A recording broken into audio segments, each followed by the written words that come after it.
seated.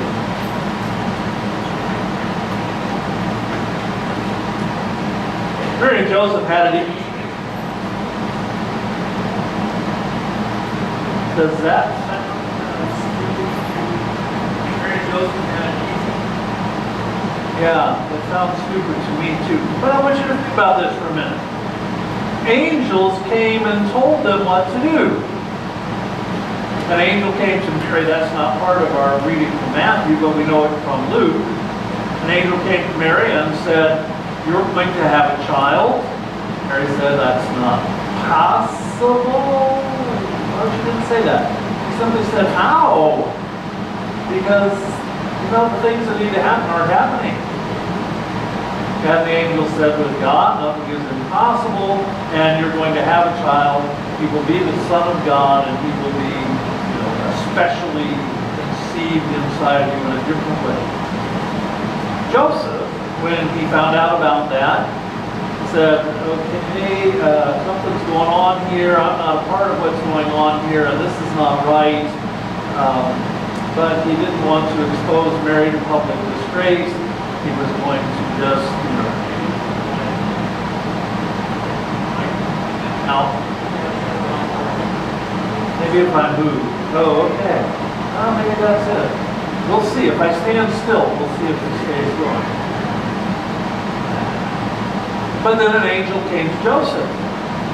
And Joseph heard the angel tell him exactly what to do. So, they had it easy. Because angels were telling them what to do. Right? Because when somebody tells you what to do, that makes it easy, right? Oh, wait a minute. Oh, wait a minute. Well, those of you that have raised kids, how many of you had books that you read to raise kids? Okay? So the books told you what to do, right? And so that made it easy. Oh. Rats, that theory is not working, is it? No. Maybe Mary and Joseph didn't have it easy. They did have instruction on what they were supposed to do, but then they had to actually do it. We're told that Joseph, when he woke up from the dream where the angel appeared to him, went and did what God had commanded through the angel. He took Mary as his wife. He waited until she gave birth to a son, and they gave that child the name Jesus. They called him Emmanuel, God with us. So, if the fact that someone tells you what to do doesn't necessarily make it easy, then did Mary and Joseph have it any easier than you and I do?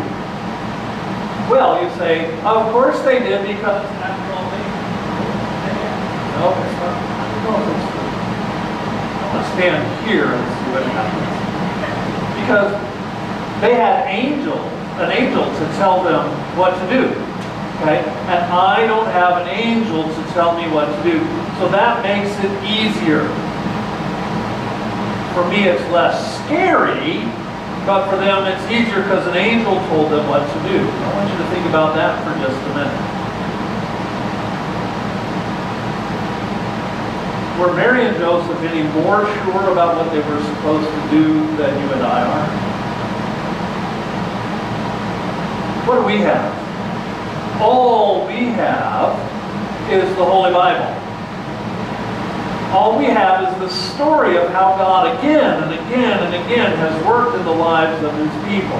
All we have is this baby boy, not only born, but living, teaching, dying, rising again, sending His disciples out to spread the news down through the centuries and down through space, through the different continents, until finally you and I know. All we have is the sacrament of Holy Baptism, where God's Holy Spirit comes and lives inside of it. All we have is the body and blood of Christ given and shed for us, that we eat and drink and receive Christ Himself, God with us. That's all we have. They had angels. And what we have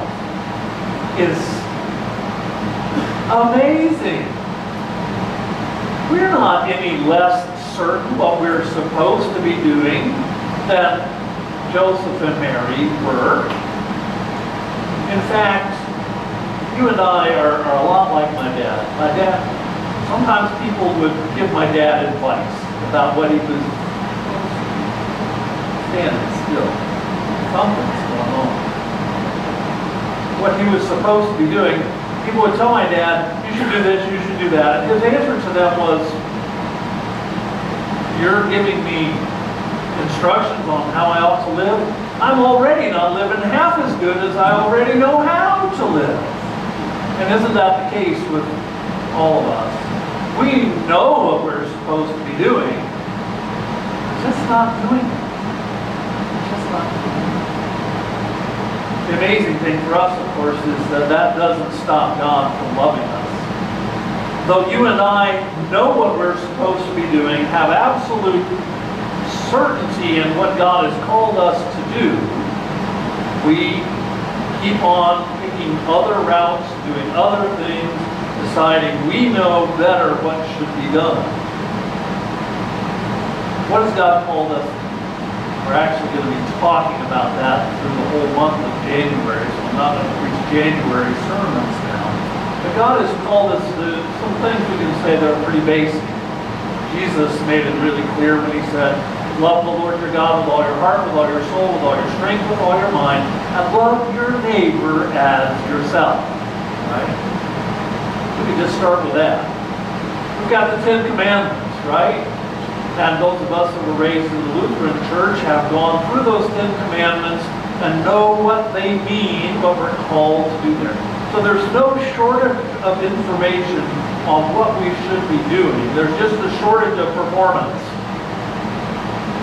Right? When the group gets together to practice, to sing for us, all the notes and all the words are on the page. Does that make it just like happen with more practice, right? Does every note come out just like it's supposed to be? No, it does not. That's what the practice is about. And even then, it may not turn out exactly perfect, but we still love it, right? We still enjoy it. So here we have this certainty of what we should be doing. We have a God in heaven who's very aware of what we're doing and what we're not doing. And he looks down in love on us and says, you know what? I still love you. I'm still going to be with you. I'm not going to break fellowship with you. I'm not going to stop being Emmanuel. I'm still be with you. Then the question